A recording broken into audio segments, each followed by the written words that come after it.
Not again!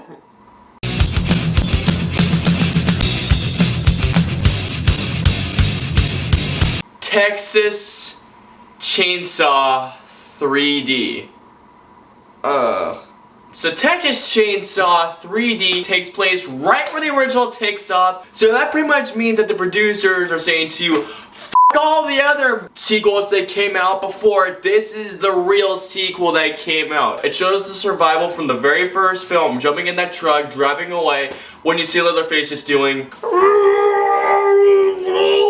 going down to this chainsaw. A sheriff comes along and angry townspeople come along, and there's a deadly shootout that happens at Leatherface's house, or known as the Sawyer's house. As a fire burns it down. However, two people escape, a mother and a little infant baby daughter. And so one of the guys who happens to be present at the scene goes towards the mother, picks up the baby, kills the mother by getting this, just kicks her in the face. 38 years later, which is where my biggest complaint will come in just a little bit, Heather is now about, I'm guessing about 40 years old, even though she doesn't look like she's 40 years old at all. Basically gets a letter that her grandmother died 3 weeks prior to the present day, and she didn't even know about her grandmother. Even more angered, she takes her boyfriend, played by, Trey Songz, and takes her best friend, Nikki, and some other guy who I don't even remember at all, to Texas to find this new mansion. They run into a hitchhiker and pick him up, which is always the best thing to do. So they go to the house, and the lawyer that sent Heather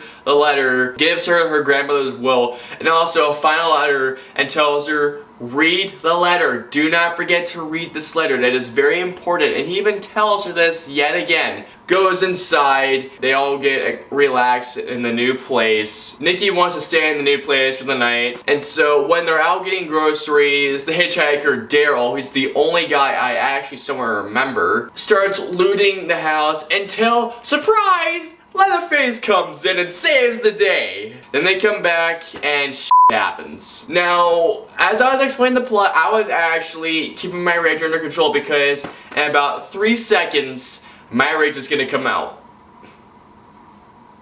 I f***ing hate this movie!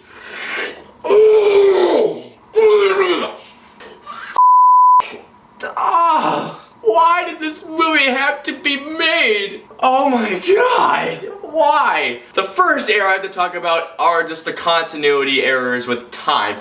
First of all, this movie takes place supposedly 38 years after 1974. That would mean that all the characters are supposed to be near their 40s. Do these guys look like they're near their f***ing 40s? I don't think so. I'm just gonna give them the benefit of the doubt and say this film takes place about maybe 19 to 22 years later. That's my guess, because these guys look nowhere near their 40s at all. And there's a cop that goes to investigate in a house. When was there ever a f***ing iPhone in the 90s? This is one of those few horror flicks that the cabin in the woods is literally telling you to stay the f*** away from. I honestly don't give a f*** about this, but I am telling you guys some spoilers, because honestly, nobody should spend their hard-earned money on this piece of f***ing shit horror movie abomination. Nobody should. I will admit, the girls in this movie are hot. I will admit that. But does that detract at all from how shit the movie is? No! Oh my god! Ooh. All the acting is terrible. All the cinematography is absolutely terrible. When there's always an establishing shot, it always happens to go to the dumb blonde's ass just walking towards like a f***ing skank. And yes, I did not see this movie in 3D, and thank God I did it. I found this movie to be so predictable, and I was actually laughing. Yes, I'm not even kidding. The opening scene, this dude takes away this baby from a girl and just out of nowhere just kicks her in the face. There are so many jump scares throughout this entire movie. Yes, this movie is full of jump scares. This movie didn't scare me one bit.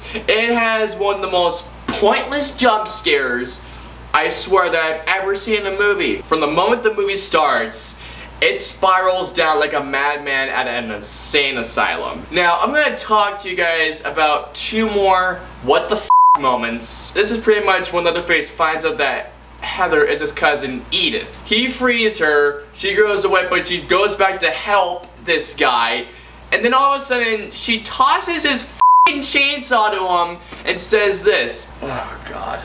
Do you work, cuz? Are you a dumb stupid people? And then the last moment I have to talk about right here, guys. Oh my god. This is pretty much at the end of the movie right here. Edith finally reads the letter that her lawyer gives her after telling her to read it before she goes in the house. Oh, and by the way, that reminds me, before we do that, how the f did they get a new house? Get this shit. Seriously, this is how her grandmother sets up Leatherface. Get this. She says, along with this house is your cousin. He just wants to be loved and cared, and he will do the same for you and protect you. You're telling us this after he kills all of Heather's friends. What the f***? After I heard this clip played in my head. Grandma? You're a stupid dumbass. Overall, Texas Chainsaw is a horror movie abomination, and it is the f***ing worst way to start off 2013 in every way possible. And yup, if you haven't guessed it already, Texas Chainsaw gets the prestigious award of the 0 out of 5 stars. It is a total disgrace to horror movies. I beg you guys, do not see this movie. Please, do not see it. Save your money next week for Gangster Squad. Please. Whoa! That felt good. I haven't read it like that ever since I saw either Resident Evil or Silent Hill last year. So comment down and let me know below of what the worst slasher killer movie villain you've ever seen is. And I will see you guys next time. Seriously, do it. Do it. Do it.